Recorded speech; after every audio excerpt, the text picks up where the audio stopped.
जय गुरु जी, शुक्राना गुरु जी, हर पल हर सांस का शुक्राना गुरु जी। गुरुर ब्रह्मा गुरुर्विष्णु गुरुर्देवो महेश्वरा, गुरु साक्षात परब्रह्म तस्मै श्री गुरुवे नमः। जय गुरु जी। और सारी संगत को भी मेरा प्यार भरा जय गुरु जी। संगत जी, आज हम आ गए हैं पार्ट 47 पर और इसमें ले लेते हैं हम सत्संग। ये हैं कमांडर सेवानिवृत्त राजकुमार शर्मा गुड़गांव से। तो संगत जी, स्वागत है आपका गुरु जी ब्लेसिंग कल्याण कित्ता यूट्यूब चैनल पर। और ये बहुत ही गुरु जी का ब्लेस्ड चैनल है।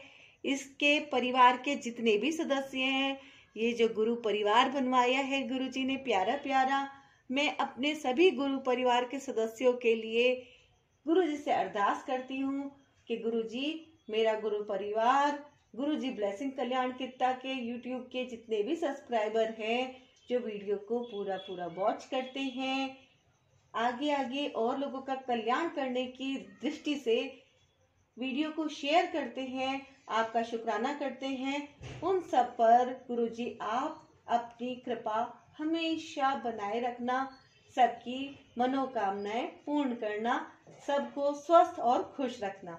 तो और संगत जी, मैं आपसे भी निवेदन कर लेती हूँ कि अगर आपने चैनल को सब्सक्राइब कर लिया है तो आपका बहुत बहुत धन्यवाद है, बहुत बहुत आभार है। और अगर नहीं किया है तो अगर आप पहली बार आए हैं, वीडियो को पहली बार देख रहे हैं, चैनल पर पहली बार आए हैं, तो सब्सक्राइब अवश्य कर लीजिएगा और वीडियो को लाइक कीजिएगा, शेयर कीजिएगा और कमेंट में गुरु जी का शुक्राना भी अवश्य कीजिएगा। तो अब हम स्टार्ट करते हैं। आज्ञा दीजिए गुरु जी। ओम नमः शिवाय, शिव जी सदा सहाय। ओम नमः शिवाय, गुरु जी सदा सहाय। ओम नमः शिवाय, शिव जी सदा सहाय। ओम नमः शिवाय, गुरु जी सदा सहाय। ओम नमः शिवाय, शिव जी सदा सहाय। ओम नमः शिवाय, गुरु जी सदा सहाय। जीवन के कर्ता। मैं जलवायु टावर सेक्टर 56 गुड़गांव में रहता हूँ। यह मेरा और मेरे परिवार के सदस्यों का गुरु जी की शरण में आने के पश्चात उनके साथ अपने अनुभव का वर्णन करने का एक लघु प्रयास है। इस अंतराल में मात्र गुरु जी के हाँ कहने भर से हमने अपना जीवन परिवर्तित होते हुए देखा है। मैं अब यह समझ गया हूँ कि गुरु जी स्वयं शिव है और उनकी क्षमता सर्वोपरि है। वह दया और प्रेम से भरपूर हैं और अपनी शरण में आए हुए प्रत्येक व्यक्ति को आशीर्वाद देते हैं। वह ही हमारे अस्तित्व का कारण है और अपने गुरु जी, प्रभु और इस ब्रह्मांड के स्वामी की छत्र छाया में ही हम जीवन का आनंद ले रहे हैं। जय गुरु जी। प्रस्तावना। मेरी बेटी शुभा 2 वर्ष की आयु से दमा और विसर्प की रोगी थी। उसको यह व्यथा झेलते हुए 17 वर्ष हो गए थे। जब 2000 के आरंभ में मेरे एक मित्र ने गुरुजी का आशीर्वाद लेने की बात करी, परंतु वह हमें गुरुजी के पास नहीं ले गए। उस समय हम कालका जी में रहते थे। अगस्त 2000 में एक दिन जब हम सुल्तानपुर में एम्पायर स्टेट से गुजर रहे थे, मुझे अपने मित्र की बात याद आई और मैंने अपनी पत्नी को यह बात बताई। उसी समय मैंने निश्चय किया कि गुड़गांव आने के बाद मैं गुरुजी के दर्शन के लिए अवश्य आऊंगा। उस समय गुड़गांव में एक मकान की किस्त देने में आ रही कठिनाइयों के कारण हम उसे बेचना चाह रहे थे। मेरे पिता उस समय हमारे गाजियाबाद वाले घर में रह रहे थे और उनसे धन की आशा नहीं थी। अचानक गुरुजी के दर्शन करने के निश्चय के 15 दिन उपरांत ही मेरे पिता ने मेरे बड़े भाई को मेरे से गाजियाबाद वाला घर खरीदने को कहा। इससे मेरे पिता उस घर में रह सके और मुझे सितंबर 2000 तक गुड़गांव वाले घर के लिए धन प्राप्त हो गया। गुड़गांव आकर रहने की सब समस्याएं अब समाप्त हो गई। 16 सितंबर 2000 को अचानक मेरी बेटी के त्वचा रोग में वृद्धि हो गई और उसकी यह अवस्था 4 मास तक बनी रही। फलस्वरूप वह अपनी अर्धवार्षिक परीक्षाएं नहीं दे पाई। होम्योपैथिक औषधियों का सेवन करने से जनवरी 2001 तक उसकी त्वचा साफ हो गई थी, पर कुछ निशान शेष रह गए थे। 26 जनवरी 2001 को हम अपने गुड़गांव वाले निवास में रहने के लिए आ गए। पता नहीं क्यों मुझे लग रहा था कि हमारे गुड़गांव आने और मेरी बेटी के स्वस्थ होने में सुधार का कारण गुरुजी ही है। अतः मैंने एम्पायर स्टेट में गुरुजी के दर्शन करने का मन बना लिया। बिना किसी कारण विशेष के इस कार्य के लिए मैंने 17 फरवरी 2001 की तिथि निश्चित करी। संयोग से वह शिवरात्रि का दिन था। एम्पायर स्टेट पहुंचने पर कुछ लोगों से दिशा निर्देश लेकर मैं भाटी खान क्षेत्र में स्थित बड़े मंदिर पहुंच गया। मुझे गुरुजी के दर्शन हुए। किसी कारणवश मुझे लगा कि मैं जीवन भर इन्हीं गुरुजी को ढूंढता रहा था। यद्यपि शुभा पढ़ाई में निपुण थी, रोग के कारण उसे उसी कक्षा में रोक लिया गया था। मेरी बेटी को लज्जित न होना पड़े, इस कारण मैंने उसका विद्यालय बदलने का निश्चय किया। मैंने गुरुजी से उसकी सहायता करने के लिए भी प्रार्थना करी। वह विज्ञान की छात्रा थी, पर उसे गुड़गांव के ही एक विद्यालय में कक्षा 11 में वाणिज्य विषयों के साथ प्रवेश मिला। अकस्मात उसकी प्रधानाध्यापिका ने कहा कि यदि वह प्रवेश परीक्षा में 80% से अधिक अंक लाए तो वह उसके कक्षा 12 में प्रवेश दे देगी। उसे ग्रीष्मकाल के अवकाश में पढ़कर उसके अंत में यह परीक्षा देनी थी। उसने गुरुजी से प्रार्थना करी और शुभा ने तैयारी करी। गुरुजी की दया से जब परिणाम आए तो उसे कक्षा 12 में प्रवेश मिल गया। प्रधानाध्यापिका पर ऐसा करने का कोई बंधन नहीं था। हम उन्हें जानते तक नहीं थे और इसके लिए कोई मांग नहीं रखी। यह गुरुजी के बताने की प्रणाली थी कि वह सदा हमारे साथ है और यदि उनको समस्या से अवगत ना भी कराया जाए तो भी उनकी कृपा सदा सबके ऊपर बनी हुई है। नवंबर 2001 में गुरुजी पंजाब चले गए। मैं हर सप्ताह लगातार एम्पायर स्टेट जाता रहा। मार्च 2000 में मुझे सपन में गुरुजी दिखाई दिए और उन्होंने मुझे 14 अप्रैल 2002 को आने को कहा। मैंने यह बात अपनी पत्नी को बताई और फिर एम्पायर स्टेट नहीं गया। 14 अप्रैल को एम्पायर स्टेट जाने पर गुरुजी के दर्शन हुए। पता लगा कि गुरुजी 13 अप्रैल की शाम को ही पंजाब से वापस आए थे और आने के बाद यह पहली संगत है। संगत में उपस्थित अन्य अनुयायियों ने मुझे बताया कि गुरुजी के स्वप्न वास्तविक घटनाएं होती हैं। गुरुजी में मेरा विश्वास और दृढ़ हो गया और अब हम सपन में उनके पुनः आने की प्रतीक्षा करने लगे। मुझे अगस्त 2003 में नई नौकरी ढूंढने में असफलता ही मिलती रही। साक्षात्कार के पश्चात किसी न किसी कारणवश सफलता मेरे से दूर हो जाती थी। मेरी कंपनी भी मुझे पदोन्नति नहीं देना चाहती थी। अंततः सितंबर 2005 में साहस बटोरकर मैंने गुरुजी को आने वाले साक्षात्कार के बारे में बताया और उनके अनुग्रह के लिए विनती करी। गुरुजी ने कहा, तू पैसे दा की करेगा, तू मेरे कोल आ जा। जब एक अन्य भक्त श्री सिंगला ने उन्हें बताया कि मुझे 2 बेटियों का विवाह और करना है तो मुस्कुराकर बोले, जा ते फिर पैसे कमा ले। इसके एक सप्ताह उपरांत ही मुझे एक अंतर्राष्ट्रीय कंपनी से बुलावा आ गया और उन्होंने मुझे नौकरी दे दी। स्पष्ट है कि गुरुजी को बताए बिना ही उनको नई नौकरी और मेरी अर्थव्यवस्था का ज्ञान था। जय गुरुजी। पिता की रोग का निदान। मेरे पिता 79 वर्ष के हैं। जुलाई 2005 में पता लगा कि उन्हें प्रोस्टेट ग्रंथि का कैंसर है। उनकी शल्य क्रिया हुई और वह चिकित्सा करवाते रहे। इसी अवधि में उन्हें दिल का दौरा भी पड़ा और उनकी एंजियोप्लास्टी हुई। इन दोनों रोगों के कारण ऐसी आपात स्थिति उत्पन्न हो गई जिस पर नियंत्रण नहीं हो पा रहा था। 3 मास के उपरांत उनके पुरस्थ ग्रंथि रोग की पुनरावृत्ति हो गई। मैंने उनसे गुरुजी के आशीर्वाद लेने का आग्रह किया। उस समय तक उन्हें गुरुजी में विश्वास नहीं था और उनके दर्शन के लिए कभी नहीं आए थे। वे मान गए और 2005 के अंत में गुरुजी के दर्शन के लिए एम्पायर स्टेट आए। हमने उनकी समस्याओं के बारे में कभी गुरुजी को नहीं बताया। तत्पश्चात वे घर पर गुरुजी के चित्र के समक्ष ओम नमः शिवाय का जप करने लगे। शनै शनै उनकी सब औषधियां बंद हो गई और उनके सब परीक्षणों के परिणाम भी सामान्य आए। उनके स्वास्थ्य में आशा से कहीं अधिक सुधार आया है। अब वह बड़े मंदिर के सब आयोजनों में जाते हैं। कमांडर सेवानिवृत्त राजकुमार शर्मा, गुड़गांव। जय गुरुजी। शुक्राना गुरुजी। नेक्स्ट सत्संग भी इसमें हम लेते हैं संगत जी, और आप भी बोलिए जोर से जय गुरुजी, शुक्राना गुरुजी, है ना। ध्यान लगाकर सुनने में जो आनंद मिलता है वो बेध्यानी में नहीं मिलता, इसलिए थोड़ा सा कॉन्सेंट्रेट गुरुजी के मुखड़े पर जरूर लगाइएगा। कितनी प्यारी इनकी मुस्कुराहट है।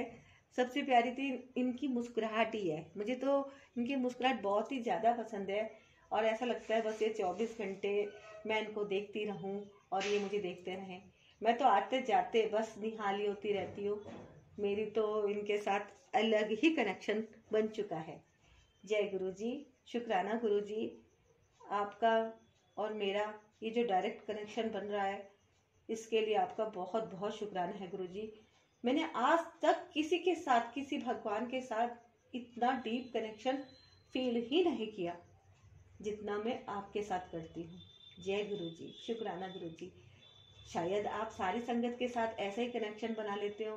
मैं औरों के बारे में तो नहीं जानती, मैं अपने ही बारे में जानती हूँ कि कैसे सुबह से लेकर रात तक कितनी बार मुंह से निकलता है जय गुरुजी, शुक्राना गुरुजी, शुक्राना गुरुजी, मुझे शुक्राना सिखाने के लिए। जय गुरुजी। तो संगत जी, मैं तो भावनाओं में भी बह जाती हूँ। गुरुजी जो बुलवाते हैं वो बोल भी देती हूँ। और राजेंद्र प्रसाद सिंगला, गुड़गांव, ये भी गुड़गांव से है। पहला सत्संग जो पढ़ा था वो भी गुड़गांव से ही था। ये है राजेंद्र प्रसाद सिंगला, गुड़गांव। प्रभु चरणों में कृपा। चरण कमल की मौज को कहो कैसे अनुमान, कहिबे को शोभा नहीं देखा ही परमान। जय गुरु जी। संत कबीर ने सदगुरु के चरणों में मिलने वाले सुख का वर्णन करने से मना कर दिया था, क्योंकि उसे शब्दों में पिरोना असंभव है। वह तो केवल अनुभव ही किया जा सकता है। मुझे भी ऐसी ही अनुभूतियां हुई हैं। गुरु जी के आशीर्वाद ने एक नवीन बोध और उद्देश्य देकर मेरे पूरे परिवार को, जीवन को परिवर्तित कर दिया है। सर्वज्ञाता होने के आभास। अगस्त 1996 में एक दिन संध्या को मेरे मित्र विंग कमांडर चोपड़ा ने फोन कर मुझे गुरुजी के यहाँ आने का आमंत्रण दिया। क्योंकि मैं संतों में विश्वास नहीं करता था, बहुत मना करने के पश्चात उन पर आभार प्रकट करने के लिए मैंने आना स्वीकार कर लिया। उस दिन हम नोएडा में 6 बजे चलकर 45 मिनट में गुरुजी के स्थान पर पहुंच गए। पहला अवसर होने के कारण संगत में चोपड़ा के अलावा मैं किसी को नहीं जानता था। हम 15-20 लोग समूह में बैठकर गुरुजी की प्रतीक्षा करते रहे। जब गुरुजी अपने कक्ष से निकले, हम सब ने जाकर उनके चरण स्पर्श के। सामान्यतः ऐसे धार्मिक अवसरों पर उपस्थित भक्त ईश्वर के लिए आदर भाव से या किसी धर्मार्थ कार्य के लिए धन दान करते हैं, पर विंग कमांडर चोपड़ा ने मुझे चेतावनी दी थी कि यहाँ पर धन कदापि अर्पण नहीं करना है। गुरुजी भेंट में केवल पुष्प या मिठाई स्वीकार करते हैं। फूल सजाने के काम आते थे और मिठाई को गुरुजी प्रसाद के रूप में संगत में बांट देते थे। चोपड़ा द्वारा मेरा संक्षिप्त परिचय कराने के पश्चात गुरुजी ने मेरी ओर मुड़कर देखा और पूछा कि मैं चंडीगढ़ कब जा रहा हूँ। मैं अचंभित हो गया, क्योंकि चोपड़ा को इस बारे में कुछ नहीं पता था और पता होने पर भी बताने का समय नहीं मिला था। किंतु गुरुजी को मेरे बारे में चोपड़ा द्वारा दिए गए परिचय से अधिक ज्ञान था। उस अपने अचंभे को वश में करते हुए मैंने गुरुजी को उत्तर दे दिया। गुरुजी ने जानना चाहा कि मैं वहां पर कहाँ रहता हूँ। मैंने उनको बताया कि मैं एक पुलिस अधिकारी श्री पी सिंह के घर पर ठहरता हूँ। गुरुजी ने कहा कि वह उनके पुराने अनुयायी हैं। मैं उन्हें दिल्ली आकर गुरुजी से मिलने के लिए कहूँ। गुरुजी के रहस्य और उनकी प्रतिभाओं के बारे में जानने के लिए मेरी जिज्ञासा और बढ़ गई। यथास्थान बैठने पर प्रसाद में चाय परोसी गई। गुरबानी के मधुर शब्दों की ध्वनि से वातावरण में दिव्यता छा गई थी। कुछ देर पश्चात गुरुजी ने मिठाई बांटनी आरंभ करी और उसकी मात्रा ने मुझे आश्चर्यचकित कर दिया। उठाने और देने के लिए गुरुजी केवल अपने दाहिने हाथ का प्रयोग कर रहे थे, पर प्राप्तकर्ता को दोनों हाथों में भी उसे संभालने में कठिनाई हो रही थी। यद्यपि गुरुजी का हाथ उपस्थित लोगों में से कुछ से छोटा होगा, किंतु बड़े हाथ वाले भक्त भी दोनों हाथ से प्रसाद को संभाल नहीं पा रहे थे। गुरुजी के 2-3 बार प्रसाद देने के पश्चात, जिसके प्रति भक्त कुल मात्रा आधा किलो से अधिक रही होगी, उनके निर्देश पर लंगर परोसने का प्रबंध होने लगा। उस समय ऐसा लग रहा था कि पेट में और कुछ खाने का स्थान नहीं है, परंतु जब तक लंगर लगा तब तक पुनः भूख लगने लगी। कालांतर में मुझे बोध हुआ कि प्रसाद और लंगर के यह अनुभव एक बार के चमत्कार न होकर सामान्य है। पिछले 5 वर्षों से मैं कुछ आहार और रहन सहन संबंधित नियमों का पालन करता आया था। प्रातः शीघ्र उठने के लिए मैं 9:30 बजे सो जाया करता था, किंतु गुरु जी की संगत को अपने द्वारा सोचे हुए समय पर ही जाने की आज्ञा देते थे। उस दिन वहां अर्धरात्रि के बाद तक रहे और कोई 1 बजे नोएडा के लिए चले। यह समय मेरे शरीर की जैविक घड़ी के प्रतिकूल था, किंतु मुझे आभास हुआ कि इतनी देर तक जगे रहने के बाद भी घर पहुंचने तक निद्रा मेरे से कोसों दूर थी और मुझ में अद्भुत स्फूर्ति बनी हुई थी। घर पहुंचने के तुरंत बाद मैंने अपने मित्र पीपी सिंह को फोन कर यह जानना चाहा कि क्या गुरुजी का कहा हुआ सत्य था। मेरे मित्र को यह जानकर अति प्रसन्नता हुई कि मैं गुरुजी से मिलने एम्पायर स्टेट गया था। वे उनका पता जानकर और भी आनंदित हुए, क्योंकि चंडीगढ़ से गुरुजी के जाने के पश्चात गुरुजी से उनका संपर्क टूट गया था। हमने खुश होकर वार्ता का अंत किया। फिर मैंने अपने पहले दर्शन के बारे में अपनी पत्नी के कुछ प्रश्नों के उत्तर दिए और इस प्रकार एक अति महत्वपूर्ण दिन का अंत हुआ। अगले दिन जब चोपड़ा ने मेरे आने के बारे में प्रश्न किया तो मैं तुरंत मान गया। गुरुजी के शरण में हमने शबद, प्रसाद और लंगर का आनंद उठाया और फिर गुरुजी ने मुझे गुप्ता से संबोधित किया। घर पर जब मैंने यह बताया तो मेरे बच्चों ने सोचा कि संभवतः गुरुजी को गलती लगी होगी और वे मेरा नाम भूल गए होंगे। फिर मैंने बच्चों को अपने कॉलेज के दिनों का एक रक्तदान कार्ड दिखाया। उन्हें पहली बार पता लगा कि मैं गुप्ता लिखा करता था और व्यापार आरंभ करने के पश्चात ही मैंने सिंगला का प्रयोग आरंभ किया। गुरुजी ने सिद्ध कर दिया कि उनसे कोई भी बात छिपी हुई नहीं है। मेरी पत्नी और बच्चों ने अगली बार साथ चलने की आकांक्षा व्यक्त करी और हम सब एक साथ गए। जय गुरुजी, शुक्राना गुरुजी। जब भी मैं इस तरह का सत्संग पढ़ती हूँ संगत जी, तो पता नहीं मेरे को वास्तव में क्या होता है कि मैं अचानक से पूरे शरीर में ना एक ऐसे शिफरिंग सी होती है। जैसे कि अभी इन्होंने कहा कि वो गुप्ता बोला, गुरुजी ने गुप्ता बोला और इनको तो बच्चे कहने लगे कि भाई गुप्ता कैसे हो सकते हैं, हम तो जो है सिंगला लिखते हैं सरनेम। तो फिर इन्होंने अपना वास्तविक जो पहले गुप्ता लिखा हुआ था कागजों में वो दिखाया। तो मतलब गुरुजी कैसे जानते थे, है ना। तो ये प्रश्न बच्चों के मन में आया कि गुरुजी कैसे जानते थे। तभी उन्होंने फिर ये भी सोचा कि नेक्स्ट डे पत्नी और बच्चों ने कहा कि अब अगली बार हम भी साथ चलेंगे। जय गुरुजी। सच में किसी को कुछ पता ही ना और अचानक से कोई भी कुछ बता दे पास्ट के बारे में तो हर इंसान अचंभित तो हो ही जाएगा, है ना। जय गुरुजी, शुक्राना गुरुजी। चंडीगढ़ तक सुगंधित यात्रा। उनके दर्शन करते हुए एक सप्ताह से भी कम समय के पश्चात गुरुजी ने मुझे पत्नी सहित चंडीगढ़ आकर पीपी सिंह और उनके परिवार से मिलने को कहा। गुरुजी के आशीष से यह यात्रा विशेष रही। गुरुजी के शरीर से विशिष्ट किंतु प्राकृतिक सुगंध आती है। चंडीगढ़ तक की पूरी यात्रा में यह सुगंध निरंतर बनी रही। चंडीगढ़ में हमारा अधिकतर समय गुरुजी की चर्चा में व्यतीत हुआ। जब हम चलने को हुए तो हम सब गुरुजी की गुलाब पुष्पों वाली सुगंध में डूब गए। गुरुजी स्वयं 250 किलोमीटर दूर दिल्ली में थे। यद्यपि गुरुजी को समझ पाना संभव नहीं है, उनकी कृपा से ही हम उनके एक अत्यंत ही सरल भाव को समझने का आधार बना सकते हैं। गुरुजी ने जो भी हमें दृष्टिगोचर और अनुभव करवाया है उससे स्पष्ट है कि यह सुगंध उनकी उपस्थिति का प्रतीक है। कभी भी कहीं भी जो भी गुरुजी को याद करता है या उनसे सहायता की पुकार लगाता है वे तुरंत उसको आश्रय देते हैं, किंतु यह आह्वान हृदय से होना चाहिए। संगत के कुछ सदस्यों को उन्होंने स्वप्न में भी दर्शन दिए हैं। उनकी इच्छा के विपरीत आप उन्हें कभी स्वप्न में नहीं देखेंगे।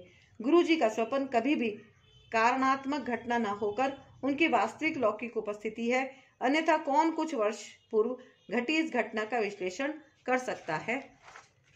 गुरुजी मेरी आटा मिल का उद्घाटन करने निमारना आए थे।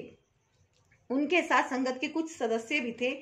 उनमें गुड़गांव के एक व्यवसायिक श्री मदन अपने परिवार सहित आए थे। उनकी बेटी स्थान देखकर चिल्ला पड़ी और कहने लगी कि गुरुजी ने यह पूरा संदर्भ उसे कुछ माह पूर्व स्वप्न में दिखलाया था।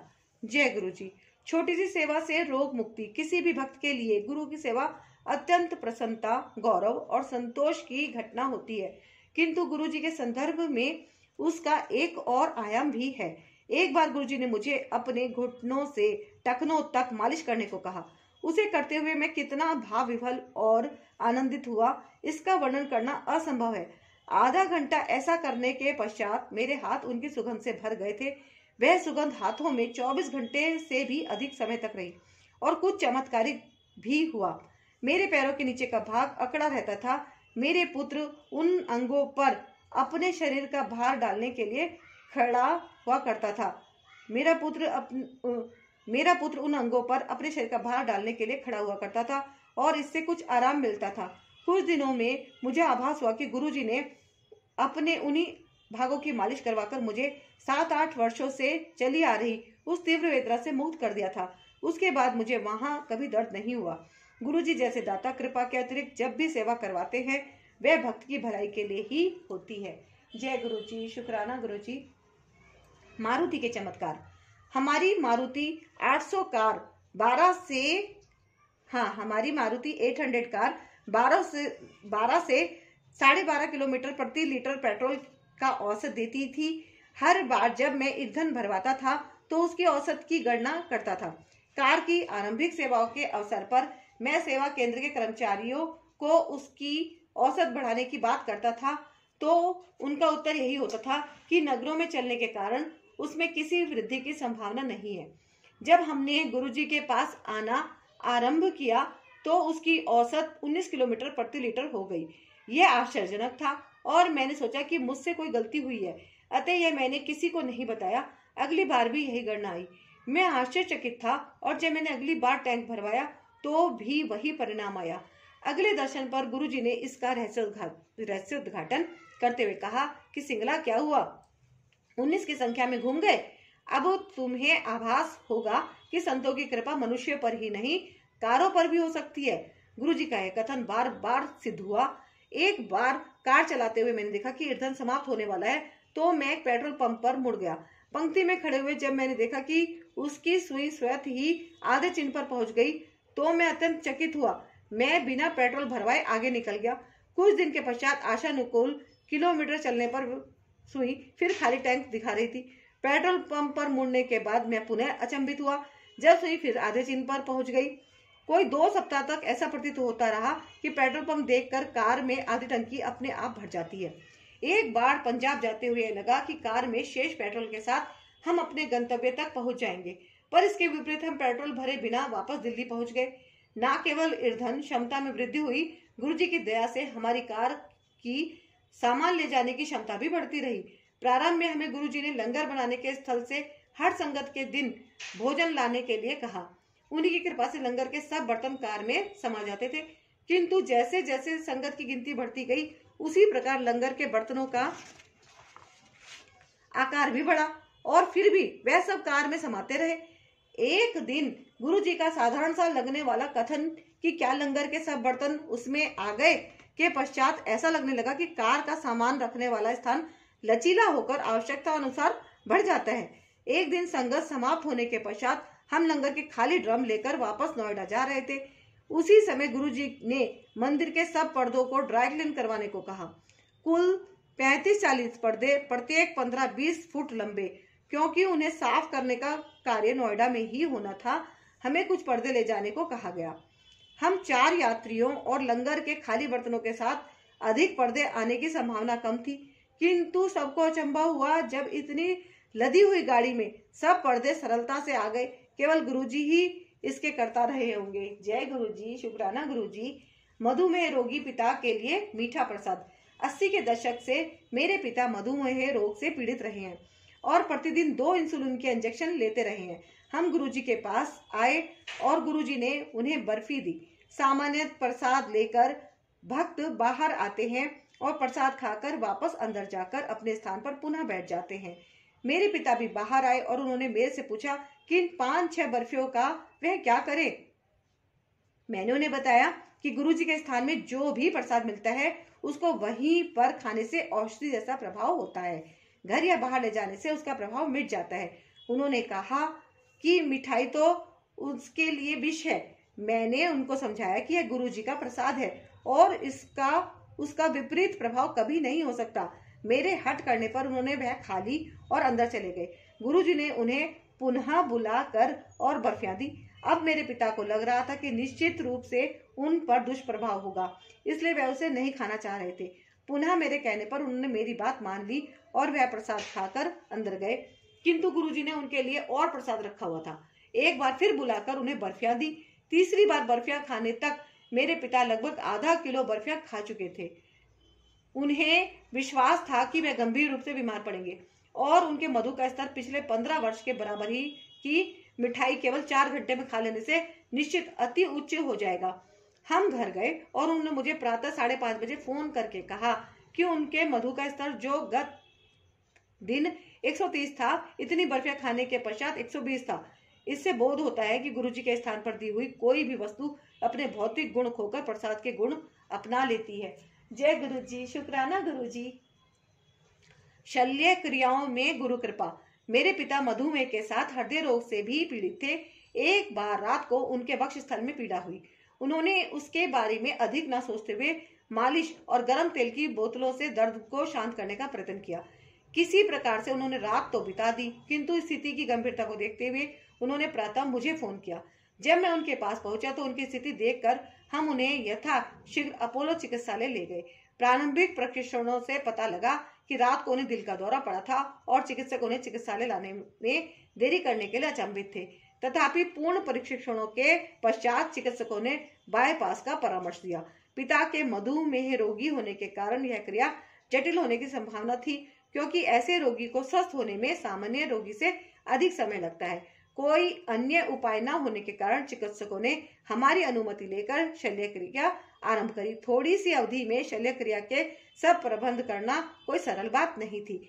उसके पश्चात जिस प्रकार से चिकित्सालय के कर्मचारियों ने हमारी सहायता करी, उसमें गुरु कृपा स्पष्ट थी। सर्वप्रथम रक्त कोश में उनके समूह के रक्त की कमी होने के कारण शल्य क्रिया करने वाले एक चिकित्सक ने अपना रक्त देने की स्वीकृति दी। फिर शल्य क्रिया हृदय रोग विभाग के अध्यक्ष, जो भारत में केवल 15-20 दिन प्रति माह ही रहते हैं, के निरीक्षण में हुई। सामान्यतः उनके लिए 10-12 दिन पूर्व समय नियुक्ति की आवश्यकता पड़ती है, किंतु वह बिना हिचक के कुछ समय में आ गए। मेरे पिता की शल्य क्रिया बिना किसी विघ्न के पूर्ण हो गई। चेतना लौटने पर उन्होंने शल्य क्रिया से पहले के परिणाम देखने चाहे, क्योंकि उन्हें बाईपास क्रिया होने का ज्ञान नहीं था। उस दिन जो भी घटनाएं मेरे पिता के साथ हुई विस्मित करने वाली थी। आश्चर्यजनक रूप से शल्य क्रिया सरलता से पूर्ण हो गई। यह सब गुरुजी की दिव्य कृपा के बिना संभव ही नहीं था। उसके उपरांत मेरे पिता के स्वास्थ्य लाभ की प्रक्रिया साधारण रोगी, जो मधुमेह के रोगी नहीं है, से भी तीव्र गति से हुई। इस तथ्य का आधुनिक चिकित्सा विज्ञान में कोई उत्तर नहीं है। चिकित्सा के क्षेत्र में गुरुजी के हस्तक्षेप के और भी अनेक उदाहरण हैं। मेरे चचेरे भाई अशोक सिंगला 1 दशक से हृदय रोग से पीड़ित थे। अपनी तीसरी शल्य क्रिया के लिए वह चंडीगढ़ से दिल्ली 1 सप्ताह पूर्व आ गए थे। इस बीच मेरे अनुरोध पर उन्होंने 3-4 बार गुरुजी के दर्शन किए। गुरुजी के शरण में बिताए हुए कुछ घंटे बिना किसी विघ्न की शल्य क्रिया उनके रोग निवृत्ति और स्वास्थ्य लाभ के लिए पर्याप्त थे। शल्य क्रिया सरलता से पूर्ण हो गई और पिछले 2 अवसरों के प्रतिकूल एवं शीघ्र स्वस्थ भी हो गए। जय गुरुजी। वर्णन या अनुभव। मैं पुनः कहूंगा कि गुरुजी की प्रतिभाओं का ज्ञान संभव नहीं है। इसी प्रकार अपने अनुभव को शब्दों में व्यक्त करना भी असंभव है, क्योंकि उनकी कृपा को पूर्ण रूपेण दर्शाने वाले शब्द उपलब्ध नहीं है। जब से मुझे गुरुजी ने अपने पास बुलाया है, अपनी अनुभूति को जिस एक वाक्य में व्यक्त करता रहा हूँ वह इस प्रकार है। गुरुजी से मिलने के पश्चात जो भावना उत्पन्न होती है उसका वर्णन करना कठिन है। उसका अनुभव करने में ही उसका रस है। गुरुजी अपना वास्तविक रूप छिपाने के लिए विभिन्न उपक्रम करते हैं। हम केवल उनके लौकिक रूप से ही परिचित हैं और इस कारण उनसे वह प्राप्त नहीं कर पाते हैं जो वे देने की क्षमता रखते हैं। गुरुजी सब अपेक्षाएं पूर्ण कर देते हैं। वास्तव में गुरुजी वह प्रदान कर सकते हैं जो ईश्वर भी देने से पहले सोचेंगे। इस जीवन में वही प्राप्त हो सकता है जिसके बीज बोए गए हैं। गुरुजी जिसके आप अधिकारी हैं वह तो दे ही सकते हैं, और वह भी जिसकी कामना आपके मन में है, किंतु वह आकांक्षा हितकारी होनी चाहिए। यहाँ पर भक्त को इस तर्क से सहमत होना पड़ेगा कि उसकी दृष्टि वर्तमान तक ही सीमित है। गुरुजी तो त्रिकाल दृष्टा है। गुरुजी के हाथ में अपनी जीवन नैया के डोर देकर आप सुरक्षित तट पर पहुंच जाएंगे। यहाँ पर यह भी समझना आवश्यक है कि संपूर्ण समर्पण से ही संपूर्ण समर्थन संभव है। मनुष्य योनि होने के कारण गुरुजी से आशाओं की पूर्ति की कामना स्वाभाविक है। एक बार गुरुजी की शरण में आने पर उनकी कृपा अवश्य होगी। यदि आप उनसे कुछ मांगेंगे तो वह मिलेगा, और बस केवल वही मिलेगा। किंतु यदि कुछ कामना नहीं करेंगे तो वह मिलेगा जिसकी आपने कल्पना भी नहीं की होगी। जय गुरुजी। शुक्राना गुरुजी। हृदय रोग के लिए चना। गुरुजी के निर्देशों के पालन करने में ही सुख है। यह सर्वविदित है कि जब कुछ जब वह कुछ कहते हैं तो उसके लिए आवश्यक प्रावधान भी कर देते हैं। ऐसा अनेक अवसरों पर देखा गया है। मेरे एक घनिष्ठ मित्र गोयल को दिल का दौरा पड़ा था और उन्हें चिकित्सालय में प्रविष्ट कराना पड़ा था। जब मैं संगत समाप्त होने पर घर के लिए चल रहा था तो मैंने इसका उल्लेख गुरुजी से किया। उन्होंने तुरंत यह उपाय बताया, जिसके लिए 5.25 किलो चने की आवश्यकता थी।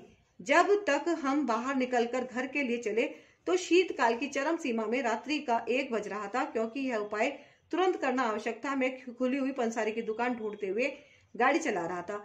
10 किलोमीटर जाने के बाद सौभाग्यवश एक खुली हुई दुकान मिली। हमने उससे 5.25 किलो चने मांगे तो उसने अपना भंडार देखकर बताया कि उसके पास केवल 4.5 किलो चने हैं। कुछ ना होने से कुछ भला सोचकर हमने वही मात्रा ले ली। चलते हुए दुकानदार से जब पूछा कि वह दुकान कब बंद करता है तो उसने उत्तर दिया कि सामान्यतः वह 10:30 बजे बंद कर देता है, किंतु उस दिन वह 3-4 महीने में एक बार करने वाली क्रिया स्टॉक की जांच कर रहा था, इसलिए अभी तक दुकान खुली हुई थी। इसे संयोग कहकर टाल भी सकते हैं, किंतु यदि बार बार आपके हित में संयोग होते रहे तो उनका स्रोत समझने में कोई कठिनाई नहीं होगी। हमारे पास चने अभी भी कम थे, अतः हम ढूंढते हुए घर की ओर चले, परंतु मार्ग में और कोई दुकान खुली हुई नहीं मिली। हम निराश हो चले थे कि घर पर एक डब्बे में कुछ चने मिल गए। तोलने पर वह पूरे 750 ग्राम निकले और इस प्रकार 5.25 किलो चने की पूर्ति हुई। मैंने गुरुजी के निर्देशों का पालन किया। गोयल की स्थिति में तुरंत सुधार हुआ और अगले 48 घंटे के पश्चात वह चिकित्सालय से वापस घर भी पहुंच गए। गुरुजी के साधारण से कहे गए वक्तव्य का भी गूढ़ अर्थ होता है। गुरुजी के मुख से उच्चारित प्रत्येक शब्द भक्त के भविष्य को स्वर्णिम बनाने के लिए है। उनके कृत्य जो अक्सर दिखाई नहीं देते, हमें यह पता तक नहीं लगने देते कि नियति में क्या लिखा हुआ है। बहुत कम अवसरों पर गुरुजी पूरे भेद खोलते हैं। मुझे एक बार उनके साथ पंजाब जाने का अवसर प्राप्त हुआ था, जहां उन्हें एक चिकित्सालय का उद्घाटन करना था। उद्घाटन के पश्चात गुरुजी ने कुछ और दिन वहां रहने का कार्यक्रम बना लिया। ऐसे अवसरों पर गुरुजी स्वयं अपने भक्तों के सुखपूर्वक रहने का ध्यान रखते हैं। अतः मेरे साथ संगत के 3 और भक्तों को चिकित्सालय में ही ठहराया गया और उसके मालिक ने हमारी अत्यंत आवभगत करी। इस अवधि में हमने अत्यंत आनंद उठाया और सबसे उत्तम, गरिष्ठ और स्वादिष्ट पंजाबी भोजन का स्वाद लिया। कर्मचारियों की अच्छी देखरेख के कारण वह समय अति स्मरणीय रहेगा। 4 दिन वहां पर सब सुख साधनों का अनुभव लेने के पश्चात हम वापस दिल्ली आ गए। गुरुजी ने एक भक्त को बताया कि हम सबको वहां पर रखने का कारण हम चारों के आने वाले बुरे समय, जिसमें हम चारों ही 4-4 माह के लिए चिकित्सालय में रहते, की क्षतिपूर्ति करना था। गुरुजी अपनी संगत का असीमित ध्यान रखते हैं और जब कभी जहां भी उनकी सहायता की आवश्यकता होगी वह दे देंगे। गुरुजी के साथ बिताए हुए वर्षों में उन्होंने अपनी सर्वज्ञता और सर्वशक्तिशाली प्रतिभाओं का परिचय अनेक अवसरों पर दिया है। हम केवल उनका आभार प्रकट कर सकते हैं। एक बार दिसंबर या जनवरी मास में हम संगत से घर वापस जा रहे थे। मैं गाड़ी चला रहा था और अत्यधिक धुंध के कारण कुछ मीटर से अधिक दिखाई नहीं दे रहा था। धुंध में मोड़ों, अन्य रास्तों और यातायात का भी पता नहीं चल रहा था। 28 किलोमीटर की दूरी में से कुल 7-8 किलोमीटर चलकर अत्यंत निराश हो चला था। कार बड़ी कठिनाई से आगे बढ़ रही थी। उस असहाय अवस्था में ही मैंने गुरुजी से विनती करी और उसी समय एक कार तेजी से आगे गई। यह जाने बिना कि वह गाड़ी कहाँ जा रही है, तत्परता से मैं उसके पीछे हो लिया। 40-45 मिनट तक उसके पीछे ही चलते रहने के बाद अचानक धुंध कम हुई और पता लगा कि हम नोएडा पहुंच गए हैं। घर से कोई आधा किलोमीटर पहले वह बाएं मुड़ गई। इसी प्रकार से ग्रीष्म ऋतु की एक तपती दोपहर को कार बीच सड़क पर रुक गई। अत्यंत प्रयत्न करने पर भी जब मुझे उसके दोष का पता नहीं लगा तो मैंने गुरुजी को याद किया। कुछ देर में एक स्कूटर सवार आया और समस्या के बारे में प्रश्न किया। संयोग के वह एक मिस्त्री था। थोड़ी देर में समस्या का पता लगने पर उसका समाधान तो कर दिया, किंतु अभी भी उसे चलाने के लिए 2 और पुर्जों की आवश्यकता थी। उन्हें लेकर भी वह 10 मिनट में वापस आया और उसने कार सही कर दी। गुरुजी के साथ अनेक अनुभव हुए हैं, प्रतिदिन हमें अनेक छोटी बड़ी परिस्थितियों की अनुभूति होती है, जहां पर गुरु जी की दया स्पष्ट दृष्टिगोचर होती है। उन कष्टों का क्या कहें जिन्हें गुरु जी समाप्त कर देते हैं और पता भी नहीं लगने देते। अंत में मैं गुरु जी से निवेदन करूंगा कि वे संगत के समस्त सदस्यों को अपनी शरण में रखे और भूलों को अनदेखा कर क्षमा करें। राजेंद्र प्रसाद सिंगला, गुड़गांव। जय गुरु जी, शुक्राना गुरु जी, अनंतम शुक्राना गुरु जी, कोटि कोटि शुक्राना गुरु जी। सच में गुरु जी आप बहुत ही ज्यादा चमत्कारी हैं, यह मैं पर्सनली भी समझती हूँ, फील करती हूँ बहुत ही डीपली। तो आपका अनंतम शुक्राना गुरु जी। और संगत जी, आपको ये राजेंद्र प्रसाद सिंगला जी के गुड़गांव से सत्संग कैसे लगे बताइएगा और कमेंट में गुरु जी का शुक्राना जरूर कीजिएगा। वीडियो को लाइक कीजिएगा। अगर आप चैनल पर पहली बार आए हैं, वीडियो को देख रहे हैं और आपने अगर अभी तक भी चैनल को सब्सक्राइब नहीं किया है तो आपसे निवेदन है कि चैनल को सब्सक्राइब भी जरूर कर लीजिएगा और वीडियो को शेयर जरूर कीजिएगा, है ना, ताकि सभी लोगों का, ज़्यादा से ज़्यादा लोगों का कल्याण हो, है ना, ताकि गुरु जी की ब्लेसिंग सब जगह पहुँचे, ज़्यादा से ज़्यादा पहुँचे। और सत्संग सुनने से तो हमारे बहुत सारे कर्म कट जाते हैं, है ना। तो गुरु जी अब आज्ञा दीजिए। संगत जी अब चलती हूँ मैं, मिलती हूँ मैं आपसे अब नेक्स्ट पार्ट में। और आज का ये पार्ट 47 समाप्त हुआ। जय गुरु जी, आज्ञा।